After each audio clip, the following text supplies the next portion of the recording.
ওকে, দেখো এটা যেহেতু একটা বিজনেস লেটার, তো বিজনেস লেটারে আমরা কিভাবে লিখি? আমাদেরকে প্রশ্নে বলেছে যে তুমি একটা ডিপার্টমেন্টাল স্টোর, আমি এখানে নাম দিয়েছি এবিসি ডিপার্টমেন্টাল স্টোর ফ্রম, আর এটা আমি কাকে লিখছি? একটা সিসিটিভি সার্ভিস প্রোভাইডারকে টু। তো প্রথমে রাইট হ্যান্ড সাইডে আমরা নিজেদের নাম, নিজেদের দোকানের নাম, নিজেদের কোম্পানির নাম লিখবো, অ্যাড্রেস, ডেট লিখবো। তারপরে আমরা যাকে চিঠিটা লিখছি বাঁ দিকে লেফট হ্যান্ড সাইডে এর নিচে আমি এখানে এই সাইডে লিখেছি, তোমাদেরকে একটা নিচ থেকে শুরু করতে হবে। সেই দোকানের নাম, এটা ইমাজিনারি নাম হবে একটা, এবং তার কোনো একটা অ্যাড্রেস আমরা দিতে পারি। অ্যাড্রেস তো তুমি মোটামুটি একটা রিয়েল অ্যাড্রেস দিতে পারো, কোনো অসুবিধার কিছু নেই। এইটা মোটামুটি আমরা দেবো। এবার তুমি যদি বলো যে স্যার আমি কলকাতা না লিখে এখানে আমি যদি লিখি যে পিকিউআর টাউন, পিকিউআর টাউন, কোনো অসুবিধা নেই, পিকিউআর টাউনও তুমি লিখতে পারো, there is no problem in this.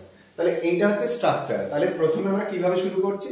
প্রথমে শুরু করছি ফার্স্ট আমরা নিজেদের দোকানের নাম, নিজেদের দোকানের অ্যাড্রেস আর ডেট, এইটা দেওয়ার পর যাতে চিঠিটা লিখছি তার নাম, তার অ্যাড্রেস আমরা লিখছি, তারপর ডিয়ার স্যার বলে স্টার্ট করছি। এবার এখানে একটা জিনিস মাথায় রাখতে হবে যে আমরা একটা জিনিস অর্ডার করছি, এখানে আমরা একটা জিনিস কেনার জন্য অর্ডার করছি। তো এই কেনার জন্য আমরা তখনই অর্ডার করি যখন এই একে দাস এন্ড সন্স এরকম সিসিটিভি সার্ভিস এই দোকানটা থেকে আমরা একটা কোটেশন পেয়েছি। ধরো কোটেশন মানে হচ্ছে যে যেখানে তাদের যে সমস্ত জিনিসপত্র আছে, মানে তারা যে সমস্ত জিনিসপত্র বিক্রি করে সেই জিনিসগুলো তারা একটা আমাকে লিস্ট দিয়েছে এবং প্রাইস লিস্ট দিয়েছিল, এবং I have gone through that. মানে তুমি বা এবিসি ডিপার্টমেন্টাল স্টোর সেই সিসিটিভির কি দাম, হ্যাঁ তার কি প্রাইস, তার কি ভ্যারাইটি রয়েছে, সেই সমস্ত তাদের কাছে রয়েছে। এবার তারা সেই ক্যাটালগ থেকে, ওরা একটা ক্যাটালগ হয়তো প্রোভাইড করেছে, সেখান থেকে তুমি এবার অর্ডার করছো। তুমি কি লিখবে? যে thank you very much for your quotations for CCTV services. খুব simple, dear sir thank you very much, প্রথমে ধন্যবাদ জানিয়ে শুরু করবে যে thank you very much, thank you very much for your quotations, QOTATL। Spelling ঠিক রাখার চেষ্টা করবে, আর নাম্বার কিসে আছে এটাও বুঝে নাও।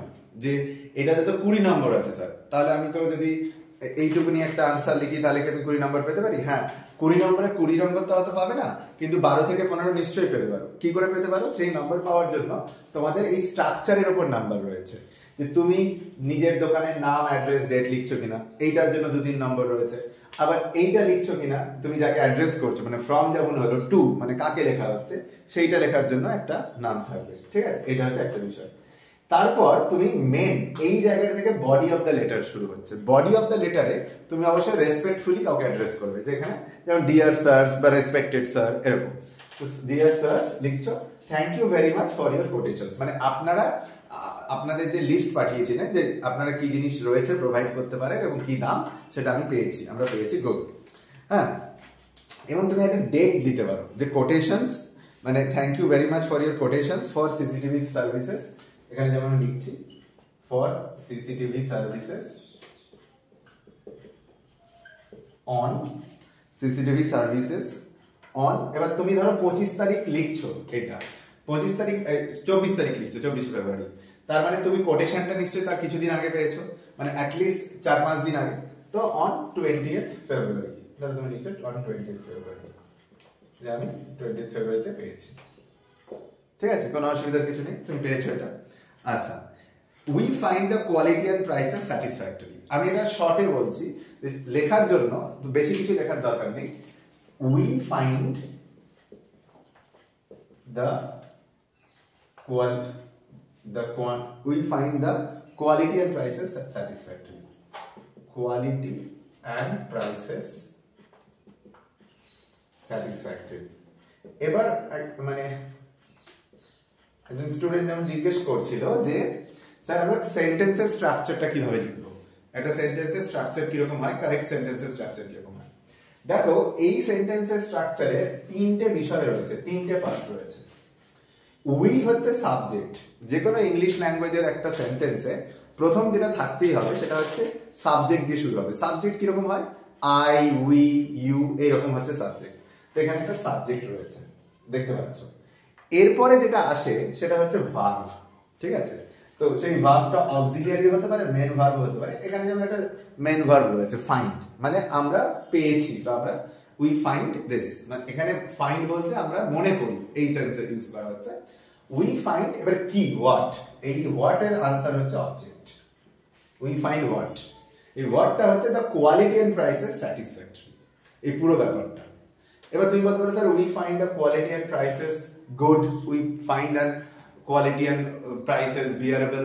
হ্যাঁ, মানে তুমি যেরকম লিখতে পারো। তো সাবজেক্ট, ভার্ব আর অবজেক্ট, তুমি যখন একটা সেন্টেন্স লিখছো তো সেন্টেন্সের স্ট্রাকচারে তুমি দেখবে যে তুমি সাবজেক্ট, ভার্ব আর অবজেক্ট রয়েছে কিনা। খুব সিম্পল একটা বিষয় বলি, একটা সিম্পল সেন্টেন্স দেখায় যে I play football, I play football. তাহলে দেখো এটাও কিন্তু বেসিক সেন্টেন্সের যে স্ট্রাকচার সেটা মেনটেন করছে। আই হচ্ছে সাবজেক্ট, প্লে হচ্ছে ভার্ব আর ফুটবল হচ্ছে অবজেক্ট। এবার তুমি বলতে পারো স্যার অবজেক্টটা কি অনেক বড় হতে পারে? অবজেক্টটা অনেক বড় হতে পারে। অবজেক্টটাকে আমি লিখতে পারি যে I play football in the ground, in the field, ধরো আমি লিখলাম। তাহলে ফুটবল ইন দ্য ফিল্ড এই পুরো পার্টটাই অবজেক্ট হয়ে গেল। তো সাবজেক্ট থাকবে, ভার্ব থাকবে আর অবজেক্ট থাকবে।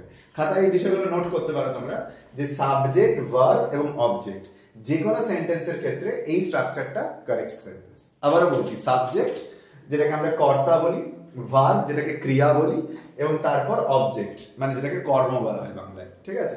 সাবজেক্ট, ভার্ব এবং অবজেক্ট, এইটা হচ্ছে একটা ইংলিশের বেসিক সেন্টেন্স স্ট্রাকচার। তো এখানে আমরা বলছি যে we find the quality and prices satisfactory. এরপরও সেন্টেন্সে আরো অনেক কিছু লেখা ছিল যে অ্যান্ড দিয়ে একটা কনজাংশন দিয়ে and please to place an order. তো এখানে তোমাকে কিন্তু অবভিয়াসলি তুমি একটা অর্ডার প্লেস করছো, তো তুমি এখানে অবশ্যই লিখবে যে আমরা এটা স্যাটিসফ্যাক্টরি মনে করছি। এবার তুমি এখানে ফুল স্টপও দিতে পারো, নাও দিতে পারো, দিয়ে লিখতে পারো যে and please to place an order, place an order. এবার দেখো এটা যেহেতু একটা বিজনেস লেটার, এই অর্ডারটা দেওয়ার পর মানে তুমি এখানে বলছে যে order for the following items, কি দিতে চাইছো যে এরপরে যে আইটেমস গুলো আমি লিখে দিচ্ছি সেটা order for the following items, order for the following items, ঠিক আছে? Order for the following items. এবার এই যে ফলোইং আইটেমস তুমি যতগুলো লিখতে পারবে ততগুলো বেটার। এইটা তোমার নিজের সেন্সিবিলিটির উপর ডিপেন্ড করছে যে তোমাকে প্রশ্নে কি বলেছে। আমাদের এখানে একটা সিসিটিভি সার্ভিসের দোকানে তুমি অর্ডার করছো, তো সিসিটিভি সার্ভিসের দোকানে তুমি কি মানে অর্ডার করবে? অবভিয়াসলি সিসিটিভি ক্যামেরা অর্ডার করবে, মনিটর অর্ডার করবে, মানে কম্পিউটার যেখানে দেখবে, স্ক্রিন অর্ডার করবে, তো সেইগুলো। তো যেমন ধরো এখানে আমি লিখেছি 1 নম্বরে যে 50 CCTV cameras, 50 CCTV cameras, 50 CCTV cameras. এবার এখানে একটা বিষয় রয়েছে, এই যে কোটেশন কথাটা মনে আছে যে বিজনেস রাইটিং এর ক্ষেত্রে কোটেশন কথাটা বলেছিলাম যে তুমি 20 তারিখে একটা কোটেশন রিসিভ করেছিলে। এই কোটেশনটা রিসিভ করেছো বলে তুমি এখন একটা অর্ডার দিচ্ছ যে we R please to place an order for the following items. এবং এই যে অর্ডার তুমি দিচ্ছ তার আগে তুমি কোটেশন পেয়েছো। এবার কোটেশন মানে কি? একটা ক্যাটালগ যার মধ্যে লিস্ট দিয়ে দেওয়া রয়েছে যে এই কোম্পানির কাছে কি কি রয়েছে 1 2 3 4 করে এবং তার প্রাইসেস কত। তো 50 সিসিভি ক্যামেরাটা দিয়ে তুমি লিখেছো ব্র্যাকেটে যে আইটেম নাম্বার 27 ধরো, এটা একটা ইমাজিনারি নাম্বার তুমি দিতে পারো। মানে এই যে কোম্পানিটা A K Das and son CCTV service, তারা তোমাকে একটা ক্যাটালগ প্রোভাইড করেছিল, ক্যাটালগ বুক, যেখানে তাদের যা যা প্রোডাক্ট রয়েছে, ক্যামেরা, মনিটর, স্ক্রিন যা যা রয়েছে, তার ওরা যা যা বিক্রি করে তার একটা লিস্ট রয়েছে এবং সেখানে নাম্বারিং করে দেওয়া আছে 1 2 3 4 করে। তো সিসিটিভি ক্যামেরাস তুমি অর্ডার করছো কিন্তু তার ডিটেইলস বা স্পেসিফিকেশনে তুমি যাচ্ছ না, তুমি শুধু আইটেম নাম্বার 27 বলে দিচ্ছ। মানে 27 নম্বরে ওদের যে সিসিটিভি ক্যামেরাটা রয়েছে, যার ধরো হতে পারে যে ওদের 28 নম্বরে যে সিসিটিভি রয়েছে তার প্রাইস 600 টাকা আর 27 নম্বরে যেটা আছে 500 টাকা, তুমি 27 নম্বরটা অর্ডার করতে চাও, তো তুমি লিখছো 50 সিসিটিভি ক্যামেরাস আইটেম নাম্বার 27। তার মানে ওরা বুঝে যাবে যে আইটেম নাম্বার 27 এর 50টা সিসিটিভি ক্যামেরা দরকার, এইটা হচ্ছে বিষয়। তারপরে 2 নম্বরে ধরো 10 কম্পিউটার মনিটরস, ধরো 10 কম্পিউটার মনিটরস, কম্পিউটার মনিটরস। এবার এখানেও আইটেম নাম্বার একটা দিয়ে দিতে পারো যে আইটেম নাম্বার 20 ধরো, তুমি বলে দিছো আইটেম নাম্বার 20, এরকম একটা ইমাজিনারি নাম্বার দিয়ে দিচ্ছ। এবার এইগুলোকে 1 2 3 4 করে তুমি যতগুলো লিখতে পারবে দ্যাটস বেটার। এবং সেটা রেলেভেন্ট হতে হবে যে তুমি একটা সিসিটিভি স্টোরে অর্ডার করছো, নিশ্চয়ই তুমি সেখানে ক্যাডবেরি ডেয়ারি মিল্ক অর্ডার করবে না, তুমি অর্ডারই করবে সিসিটিভি, কম্পিউটার বা ধরো মানে এমন কোনো ইলেকট্রনিক ডিভাইস, মাউস বা এরকম কোনো ইলেকট্রনিক ডিভাইস বা কিবোর্ড, এগুলো অর্ডার করবে যেটা তোমার দোকানের জন্য দরকার। হ্যাঁ, কোনো ইলেকট্রনিক ডিভাইস। তো সেইটা তোমাকে ভেবে ঠিকভাবে প্লেস করতে হবে 1 2 3 4 করে। এইটা যখন হয়ে গেল, এইটা হয়ে যাওয়ার পর তোমাকে লাস্টে মানে এন্ডিং এ, এটা মুছে দিচ্ছি একটু এন্ডিংটা দেখানোর জন্য, যে এন্ডিং এ তুমি কি লিখবে। এন্ডিং এ তুমি যেটা লিখবে সেটা হচ্ছে যে প্লিজ ডিসপ্যাচ দ্য গুডস। তুমি লিখবে যে please dispatch, please dispatch the goods. Goods মানে এখানে জিনিসপত্র, গুডস মানে জিনিসপত্র যেটাকে আমরা বলি। Please dispatch the goods in our favour by car. In our favour, in our favour by car. এখানে একটা জিনিস বোঝার দরকার রয়েছে। দেখো তোমার যে দোকানটা মানে তোমার যে ডিপার্টমেন্টাল স্টোর সেটা কলকাতা শহরেই রয়েছে, আবার তুমি যেখান থেকে অর্ডার করছো সেটা হয়তো কলকাতা শহরেই রয়েছে, মানে সেম সিটিতে রয়েছে। সেই জন্য তুমি বলছো যে please dispatch the goods in our favour by car. যদি এটা এমন হতো যে তুমি কলকাতাতে রয়েছো, তুমি যাদেরকে অর্ডার করছো সেটা দিল্লি থেকে আসছে বা মুম্বাই থেকে আসছে, তাহলে তুমি বলতে যে বাই ট্রেন, তখন কিন্তু বাই কার হতো না, বাই ট্রেনও হতে পারতো। ঠিক আছে, ক্লিয়ার? আচ্ছা, এইটার সাথে সাথে উইথ ইনভয়েস, ইনভয়েস মানে একটা বিল, হ্যাঁ, with invoice after deducting 3% cash discount. With invoice, invoice মানে bill, with invoice after deducting 3% cash discount. Cash discount, বুঝতে পেরেছো? এই ক্যাশ ডিসকাউন্টটা তুমি কেন বলছো? এই ক্যাশ ডিসকাউন্টটা এই জন্য বলছো কারণ তুমি জানো যে ওনারা একসাথে অর্ডার করলে ওনারা কিছু ক্যাশ ডিসকাউন্টের কথা বলেছিলেন, তো সেই জন্য তুমি এটা বলে দিচ্ছ। এটা তোমার লেটারটাকে ইনক্রিজও করবে, এনহ্যান্সও করবে। আর ফাইনালি তুমি যেটা বলবে যে please treat this order as urgent. এই কথাগুলো, কিছু কিছু কথা রয়েছে যেগুলো তোমাদেরকে একটু মুখস্থ করে নিতে হবে, শিখে নিতে হবে, যে এই কথাগুলো যে কোনো ক্ষেত্রে মানে অ্যাপ্লিকেবল। যেমন ধরো তুমি কাউকে অ্যাপ্লাই করছো, মানে তুমি প্রিন্সিপালকে একটা চিঠি লিখছো, তো কোনো একটা আর্জেন্ট বিষয় লিখছো, বা কোনো অফিসকে এডিটরকে চিঠি লিখছো কোনো আর্জেন্ট বিষয়, তো সেই জন্য তুমি এই কথাটা লিখতেই পারো যে please treat this order as urgent, or please treat this request as urgent, এরকম ব্যাপার। জাস্ট শব্দটাকে চেঞ্জ করে দিতে হবে। Please treat this order as urgent, এই কথাটা তুমি লিখছো, হয়ে গেল। এখানে বডি অফ দ্য লেটার শেষ হচ্ছে। এরপর কি লিখবে? Yours faithfully. তুমি যদি নিজে পার্সোনালি চিঠিটা লিখতে তাহলে তোমার নাম লিখতে হতো, সেখানে তুমি তোমার নাম লিখতে আমি মানা করলাম যে ইউনিভার্সিটি খাতে নাম লিখতে হয় না, তো PQR আমরা অ্যালফাবেট বা লেটার দিয়ে লিখবো। কিন্তু এখানে তুমি একটা ডিপার্টমেন্টাল স্টোরের হয়ে লিখছো, দোকানের হয়ে। তুমি কি লিখবে? তুমি একটা কোম্পানির হয়ে লিখছো, তো ইয়োর্স ফেথফুলি, yours faithfully। এবার তুমি যেটা লিখবে যে তোমার ডিপার্টমেন্টের নাম, ABC departmental store, ABC departmental store. ব্যাস, এইখানে তোমার লেটার রাইটিংটা শেষ হচ্ছে। তাহলে আবার বলছি, বিজনেস লেটার খুবই কমন, পরীক্ষায় অবশ্যই আসবে, এবং বিজনেস লেটারে বিভিন্ন ধরনের তোমাকে অর্ডার প্লেস করতে বলবে, তোমাকে অর্ডার প্লেস করতে হবে, এবং এমন একটা জায়গায় প্লেস করতে হবে যার থেকে তুমি হয়তো একটা কোটেশন পেয়েছো আগে, সেটা বলে দেবে না, কিন্তু তোমাকে জানিয়ে রাখতে হবে যে তারা তাদের একটা ক্যাটালগ তোমাদের দিয়ে গেছে, সেখান থেকে কিছু আইটেম তোমরা অর্ডার করবে। তো লিখবে কি করে, কিভাবে আমরা স্টার্ট করব? প্রথমে তোমার যে দোকান বা তোমার যে কোম্পানি তার নামটা লিখবে। এই নামটা ইমাজিনারি একটা ভেবে নিতে হবে, হ্যাঁ, যেরকম বলবে। এখানে যেমন একটা ডিপার্টমেন্টাল স্টোর বলেছে, তো আমি একটা নাম দিয়ে দিয়েছি ABC ডিপার্টমেন্টাল স্টোর। এরপর একটা ইমাজিনারি অ্যাড্রেস দিয়ে দিতে হবে, আর একটা ডেট, ওই যেদিন পরীক্ষা দিচ্ছ সেদিন ডেট দিয়ে দেবে, 24 ফেব্রুয়ারি 2025।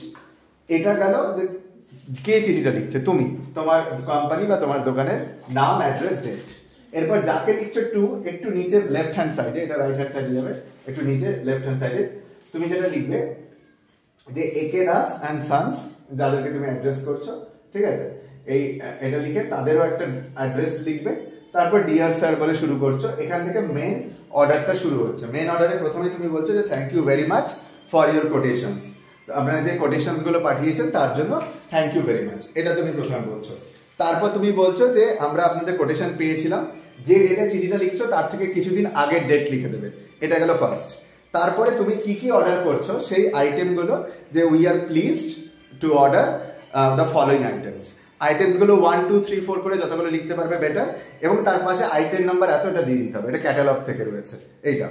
তারপরে হচ্ছে তারপর লাস্টে তুমি লিখছো যে please dispatch the goods in our favour by car or train, যেটা অ্যাপ্লিকেবল মনে হবে, মোস্টলি কারেই হয়ে যাবে, with invoice after deducting 3% cash discount. এই কথাটা তুমি এই জন্য বলছো যে তুমি লেখাটাকে আরেকটু এনহ্যান্স করতে পারো। Please treat this order as urgent, এটা আর্জেন্ট বলছো। yours faithfully, আমরা যে কোনো লেটার যখন শেষ করি yours faithfully কথাটা বলি বা yours sincerely, yours faithfully ABC departmental store. এইখানে আমরা এইটা শেষ করে দিচ্ছি কমপ্লিটলি। ওকে, ডান। তো এটা হচ্ছে একটা বিজনেস লেটারের এক্সাম্পল। ওকে।